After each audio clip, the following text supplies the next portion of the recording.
importance of marketing in a business. Yeah. It's not all about the creative product. Yes, you need a great creative product. Well done. You've ticked 1 box of 7. Welcome. This is Unfolding, the show where I talk to creative business minds. My name is Marco Pfann, and today we are talking to David Sheldon-Hicks, the co-founder of Territory Studios in London. Now, what really impressed me in this interview was David's big vision for the creative industry and how Territory Studios plans to lead their clients into this new future. So enjoy the show. So today we are with David Sheldon-Hicks from Territory Studio. David, would you mind introducing yourself to the community? Sure, yeah. So David co-founded Territory Studio 12 years ago, almost 13 years ago with Nick. And we had another business partner, Lee, who's since gone on to do his other things. And we are motion design, visual effects, animation, digital, all sorts of different things. Well positioned. Yeah. We could take on whatever position favors us at the time. It's grown and grown into something that's really special to me. I think we'll probably talk about a lot of that today. Mm-hmm. So when you say it's grown, where are you at the moment compared to where you've been in the past? So we started off with me in my spare bedroom in a little town in the east part of the UK. And it started with a project for Electronic Arts. Okay. A cinematic for Medal of Honor. And then that gave us the confidence for Nick to move away from his day job. And we both set up properly. And we landed on setting up in Clerkenwell. And we've always been in this area now. So we're in Clerkenwell at the moment. It's an interesting location because it's got a lot of design heritage here. There's a lot of furniture design studios. You probably saw as you're walking around, lots of architects. But at the time, we were kind of one of a small handful of motion design studios that were here. There's our neighbours are We Are 17, Mainframe's just down the road. Nice. It's a good community of other motion design studios we really respect. So we started off in a place called Hatton Garden. We had space for about 7 in that place. And it was myself, Nick and Lee, plus a handful of freelancers. Within the first year, we won some projects and contracts that I guess gave us confidence that we were doing things right. Mm-hmm. The numbers were coming through the business in the right way. We started to hire a few full-timers and moved to Berry Street, which is just down the road from here. Berry Street had space for about 30 people. We pushed that to the limits. We grew through that in about 5 years with a lot of film work, a lot of games work, and a good amount of kind of commercial brands projects. Yeah. Then we landed in this building 5 years ago. And go on, you want to ask a question? No, I'm good. So we landed here 5 years ago. It's 5 floors. The big change for us, I think, was splitting the team up over 5 floors and kind of almost creating sub-communities on each floor. It's really when we found our confidence in visual effects and digital.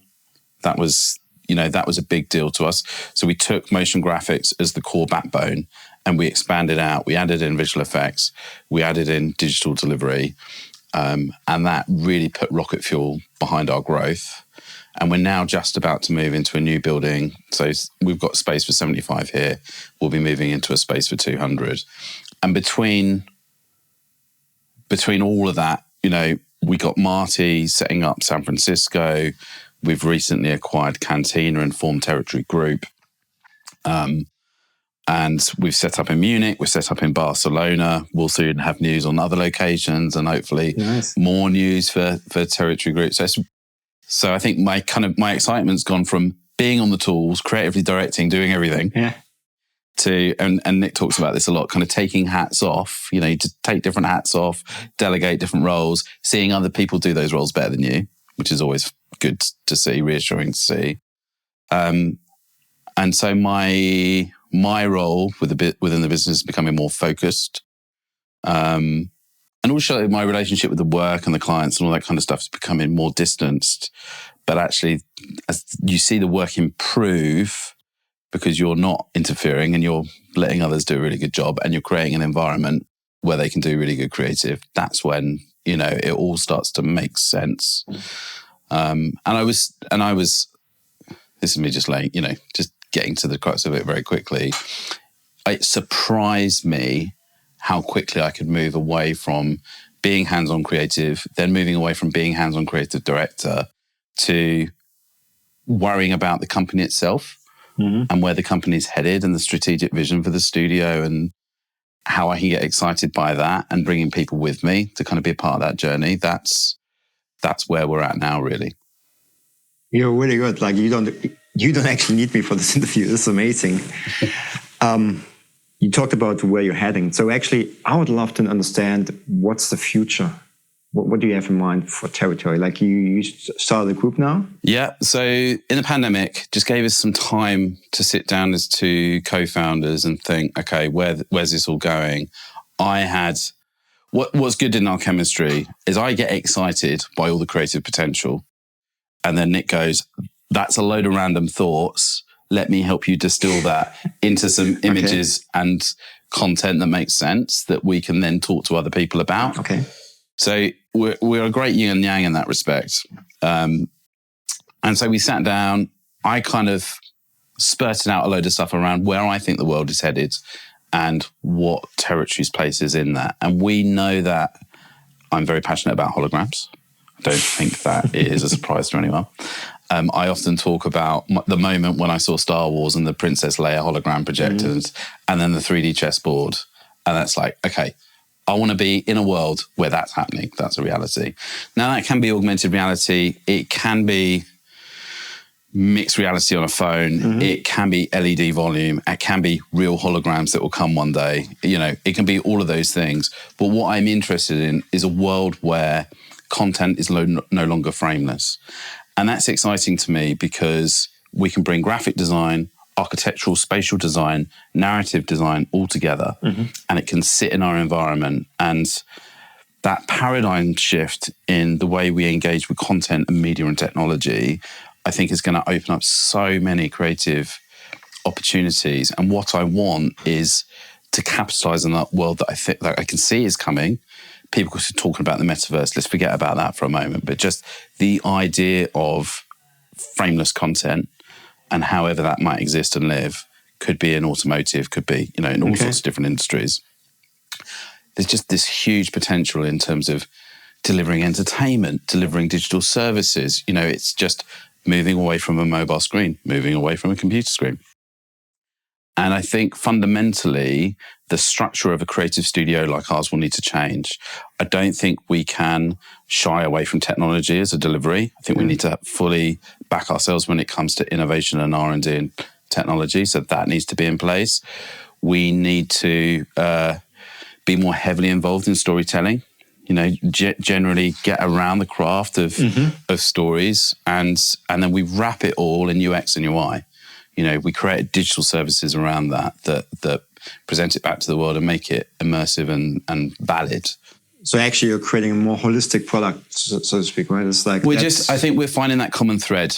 We were finding that common thread in terms of our DNA, and then we're saying this is our North Star. This is where we believe the world is headed, and we believe that we want to be the world's leading studio that creates content and services for that future. And could you pinpoint that future with one or two words? Is that frameless content? It's frameless content. Frameless content. Oh, that's nice. It's frameless content, and that can be entertainment or it can be utility. So it could be mapping, Google Maps showing you the way in eye.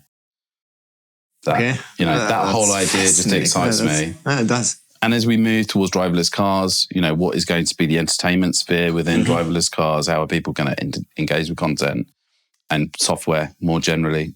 So what do you see as the biggest challenge to get the whole industry to there? Right? It's like So I don't need to get the whole creative industry there.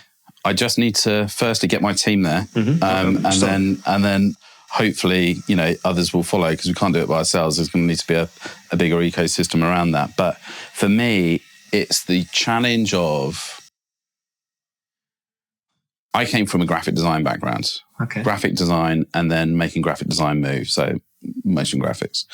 And that's wonderful because you're taking design and then telling stories with design.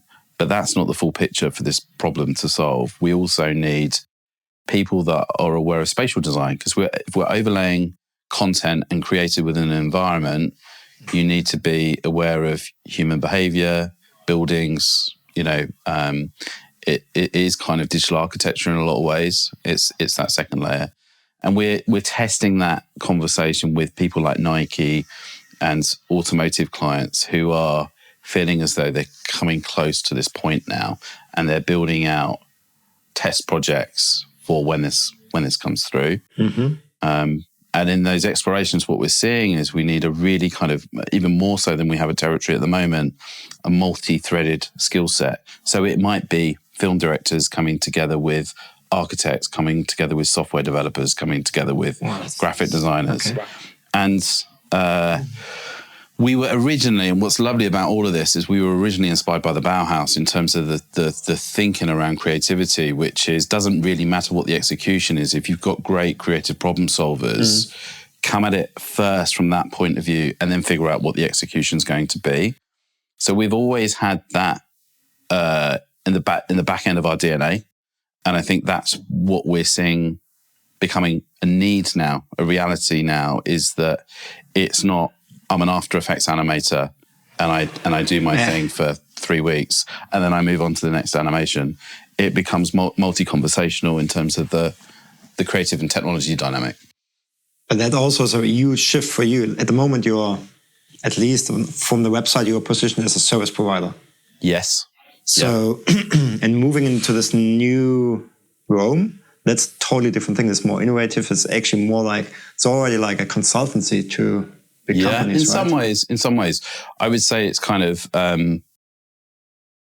there's the potential of being an IP partner. So, so you co-create new IPs with brands and other people that have a requirement for this sort of work. That's exciting. So, and you already have contacts. So is the market ready for that? Is the industry? Projects are already happening. Projects are happening. The problem with Territory Studio is we sometimes suffer with the fame of some of our projects. So if you go on the Territory website, people gravitate towards the Blade Runners and the Marvel projects, and which is wonderful, and that creates a fantastic opening conversation. Because if you're doing the future of augmented reality and you've got Iron Man's heads-up display on your website, that certainly helps the conversation when you're speaking to Toyota about the future of AR in automotive, as an example. Sure. So when I go into your website, you're clearly, at least to me, you are VFX studio, and I can't. As the outside perspective, that's the outside perspective. Yeah, no, I accept that. But do you talk about do you actually talk about how you go deeper on this project? It seems like you're much more involved than just doing the visuals. How do you do that? Like, how do you get clients to actually hire you for that and they trust you in this earlier stage of the process? Right? Like, usually service providers get a call when the client has an idea what they want to do, and then you just execute and make it pretty. Yeah. How do you get to the strategy part? I think it's been multi-threaded over the years. And I think if you dig a little bit deeper under the surface of some of the projects with Territory, you'll kind of understand how it kind of evolved. So, as I said, our first ever project was with Electronic Arts. So that means we were becoming very familiar with Game Engine 12 years ago. Unity, Unreal, and others. We had talent in-house having to deliver cinematics on Game Engine. We had teams designing, developing, and implementing interface in-game for most of the AAA console titles. So whilst we didn't shout about it, that was always there. Always did it. Okay. Then when we did on-set graphics, that's not visual effects. That is in art department going on a film set and presenting semi-interactive graphics to an actor. So we're doing interactive experiences, what we call on rails, and there's an amount of development there. So when we said, "Oh God, gosh, we don't feel comfortable being pigeonholed as the sci-fi guys. We want to do more. How can we broaden our skill set? We immediately said, well, we're doing live graphics on a film set. Why wouldn't we do live graphics and programmatic immersive graphics for brands? Which is hence we spun out the experiential side. Then we're suddenly doing really interesting canvases. We're doing VR, AR, immersive. We've been doing that 6-7 years. That's what I mean. I think the film thing sometimes creates an image of territory, and it's no bad thing. But we've had, we're 100 staff in London, and however many more we are in globally, plus all the freelance side. We couldn't just be motion graphics and visual effects with the projects that we're working on, because we have to own more than just the UX and UI and the visual design. Often the conversations need to lead right through in terms of delivery. So Rick is our, head of creative technology. We've got an entire team now that is dedicated to our pipeline and programming, our software integration, and building out our own tool sets in-house. So that innovation and accessing, one of the great things is the UK has an R&D tax relief. So you can get real kind of significant financial support when it comes to innovation projects internally. It's always been there. So it's been more a case of just letting our clients know that exists. And for the clients, they like to know that it's going to be all handled in one place. You can go from start to finish and it can be delivered. That shift is also quite challenging for your in-house staff, right? How does the transformation look like? So creative culture, creative culture is the biggest one. Okay. We thought that, so one of the kind of the key projects for us was Ghost in the Shell. So Ghost in the Shell, we worked on all the holograms, and MPC came to us and said, look, we want you to design out all these assets and then deliver all these assets to us to comp. So this was quite a while ago. And we thought, how hard can that be?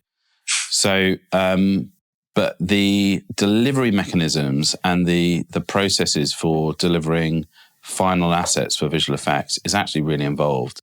And actually it's not very easy for just an out-and-out motion graphics team to deliver that. If you're just working out of After Effects and Cinema 4D. Sure. So we thought, we'll just bolt in some visual effects compositors and other people.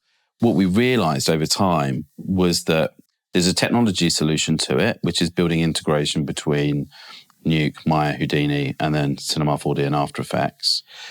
There's that. There's a color pipeline workflow, which is always very tricky. But there's a cultural one. There's a massive cultural one, because what the teams expect within visual effects is very different to what the teams expect in motion design. Okay. And actually, I think the biggest barrier to entry in terms of doing what we do is that cultural component. And then we're adding in digital, and we also have a creative advertising team as well. So we've kind of got potentially four distinct creative cultures working together. So you have bubbles, but they're kind of... It's a Venn diagram. It's a Venn diagram. It's a Venn diagram. So there's times when... 3-dimensional Venn diagram. Yeah, 3D chess from Star Trek. There's times when visual effects is just visual effects. Okay. When we're working on something like Mank with Fincher, it's all out photoreal CG visual effects. When we're doing something like, so we're working on the new Ant-Man film at the moment, and there's a design component and there's a compositing. We're not compositing on Ant-Man. We're working on a new Matthew Vaughn film, and there's a design component and there's a visual effects component. So we're compositing, and we're getting the motion design team to kind of hand over graphics, holograms, computer screens to that team. There's a real kind of crossover on those projects, in the same way that we're doing a lot of metaverse Web3 work with Nike at the moment. That's a real collaboration between our digital team and our motion design team. So, and it's going really well, but it's taken lots of lessons and lots of time to figure that out. And we haven't figured it all out. And the people that enter into territory, I think, know that it's a work in progress, and they're often happy to invest themselves in discovering how to make this new chemistry work. Some people are really excited by that discovery around new creative teams, and others, I think, feel like they will be excited by it, but then when presented with the reality of it, they find it a bit too messy because it is still being built. We are laying down the train track as we're driving the train along. Yeah. Well, that's exhilarating, isn't it? That's fun. So but that's now. So there's still a shift to come, right? So what kind of people are you looking for when you hire people for territory? Like, is it a technical skills? Is it a mindset skill? What would you look for first in a candidate? Yeah, I mean, I think you'll get different answers from different people. And obviously, I'm mostly just I'm recruiting at the exec level. Mm-hmm. So I'm probably looking for a slightly different thing to say creative director or visual effects supervisor or our head of digital when it comes to the talent that they're hiring for. But generally, you're looking for people that are passionate because you've got to want to solve these problems. These problems aren't easy to solve.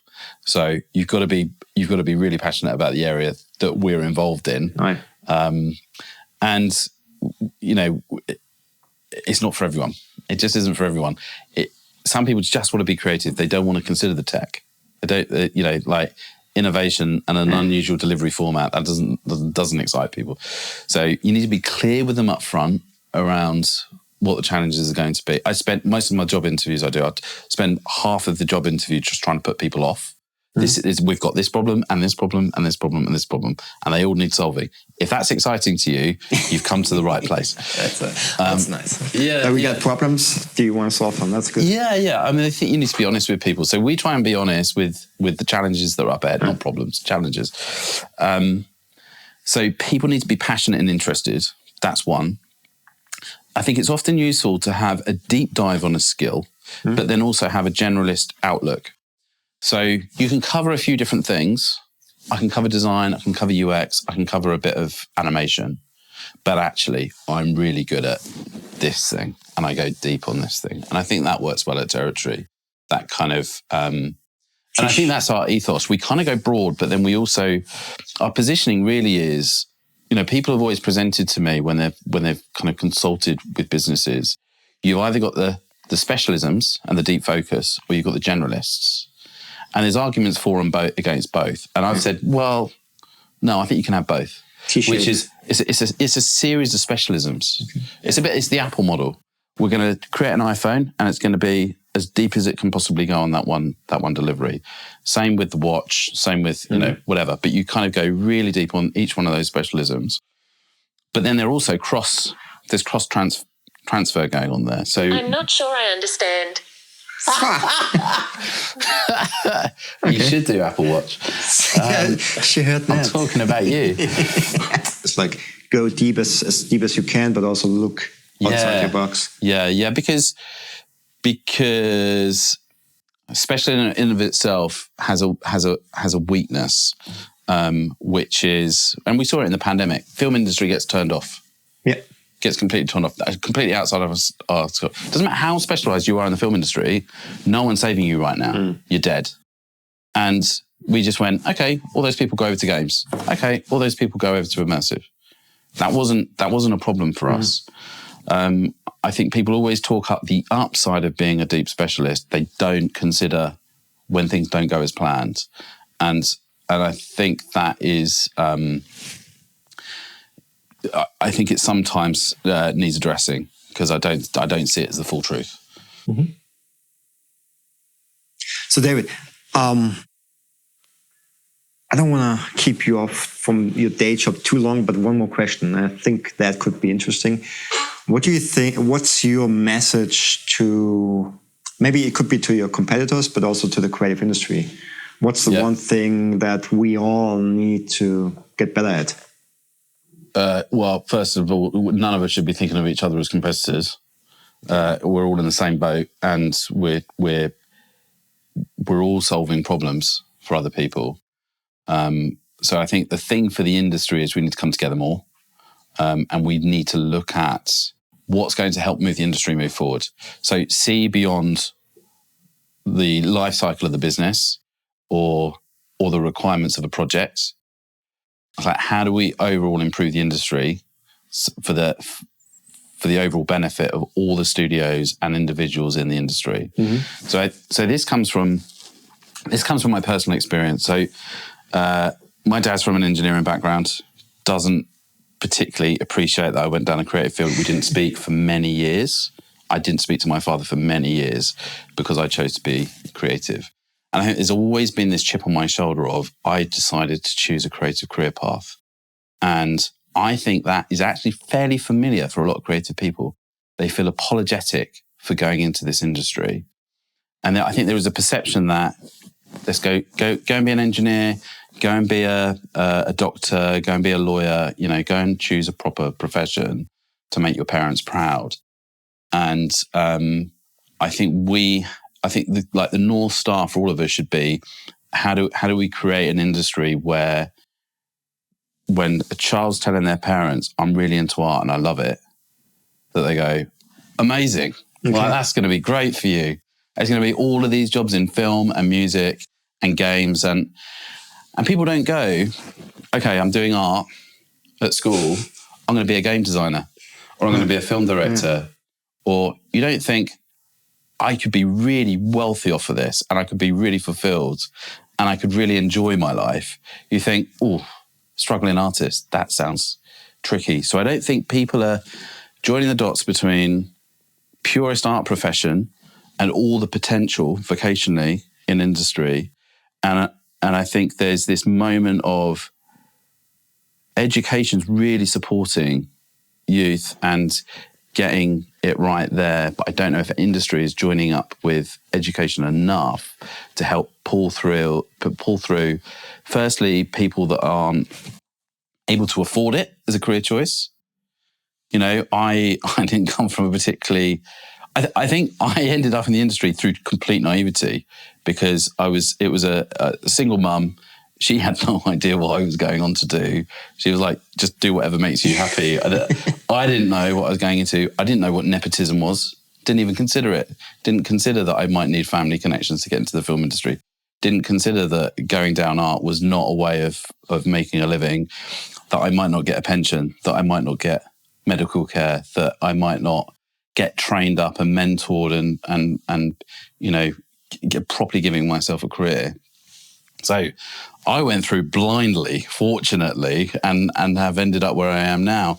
But there's a lot of people now that think, if I need to be in a creative studio, I need to go to London. I can't afford London. Yeah. I was just brave or stupid, I don't know, but I ended up doing it, and I'm pleased that I did.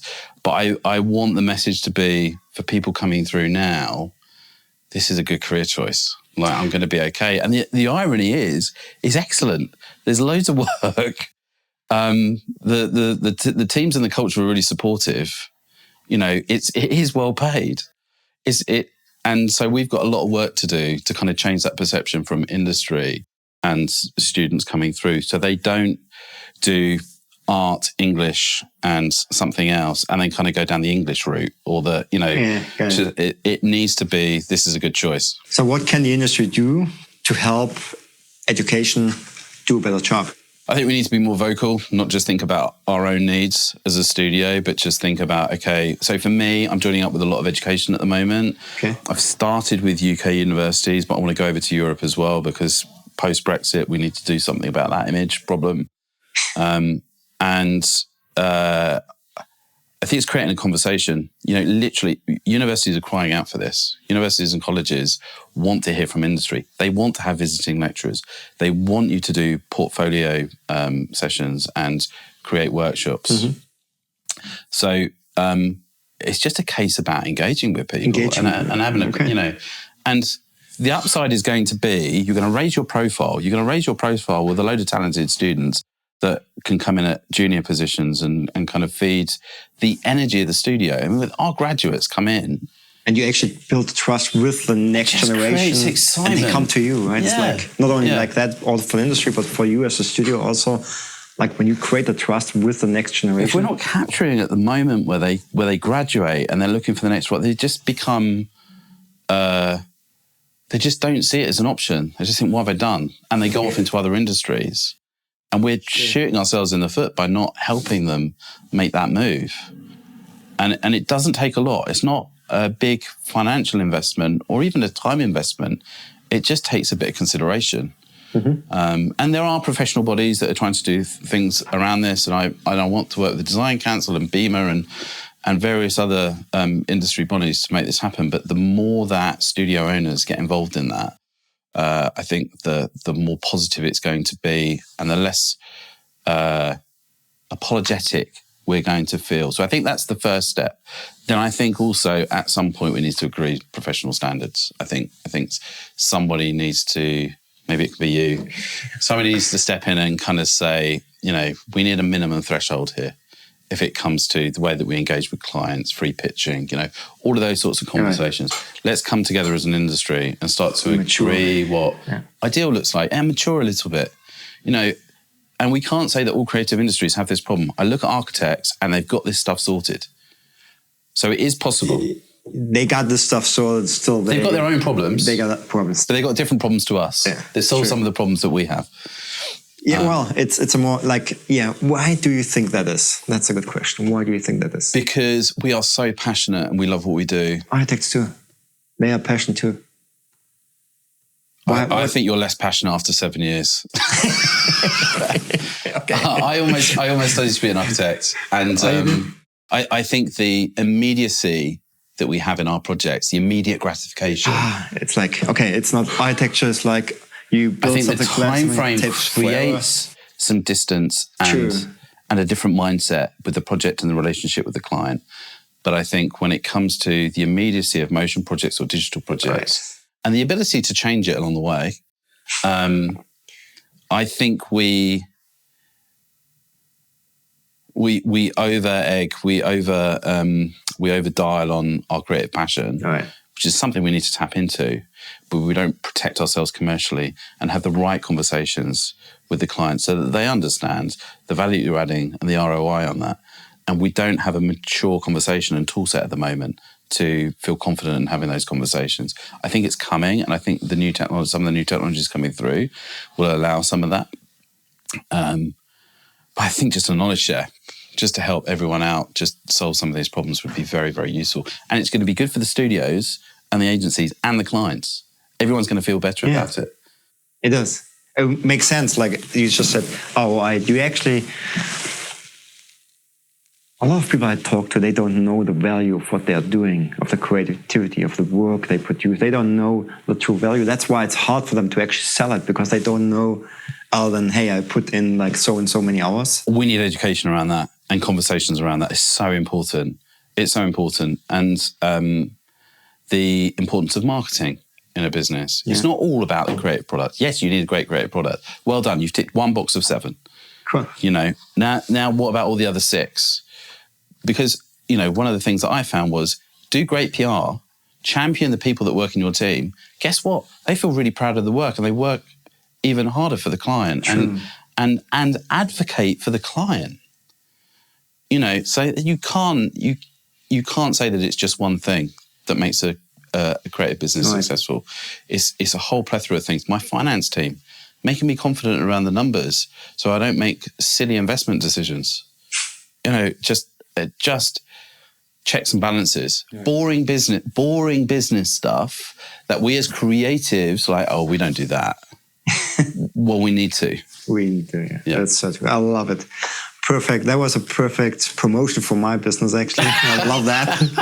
But that's so true, right? The creatives, they as creatives, I used to, I'm still a creative, but it's like, you're so passionate about the work and you are kind of, I don't know what it is and why we do that, but it's like we blend out everything else. We don't want to worry about even writing invoices, right? Or collecting them or just managing clients in the end. Yeah. For me, my thing at school was I'm the creative one. Mm-hmm. They're doing really well on maths or physics or whatever it was. So my thing was I'm the creative one. So then, sorry, hit the microphone. So then to lean into that when you're older, I think you kind of you can only do one, you feel like you can only be one thing, do one thing. And actually it's far richer than that. The benefit to creativity is far richer than that. David, We are about to approach the end. You have one final message. Do I have one final message? Just more creative business owners helping each other, I think. I think it can be a very lonely place. I think you've mentioned this before in the past and others have mentioned it. I think we should all be here to support each other, and that's not at odds with the client needs, and it's not at odds with the staff needs. It goes back to that good mental health thing. Yeah. Like, if you can get yourself sorted out, you'll be a good version of you for your team. It's the same as a parent. Like, I need to have some time to myself. Totally understand that. I need to look after my exercise. I need to look after my mental health. And if I do those things, then I'm going to be fantastic for my family and for my team. Sure. And I just think sometimes like that support network is really important. Mental health, have someone to talk to. Yeah. Do you have someone to talk about this, about like business decisions? Like I know, and you just said it, like sometimes it's a really lonely place to be CEO of a company, right? Yeah. Who do you talk to? Business partner. Okay. But he comes at things from a slightly different angle, but he's been an amazing like rock for me over the years for various different things. Some other business owners. There's lots of great ones in London, and I'm kind of spoiled for. You share with them, We come together we try to come together on a monthly basis, right. And just moan about stuff. It's the British way. We just moan about stuff, but then some good things come out of that. I think just empathy, with being in a similar position. But then there's other professional bodies that I'm starting to become more of a part of that I think help with some of that. Cool. David, thanks for your time. It was amazing. Pleasure. Thank you, Marco. Cool. Thanks for tuning in. My name is Marco Pfahn, and I'm looking forward to see you on the next show where I talk to creative legends, or maybe even just myself. Who knows? We'll see.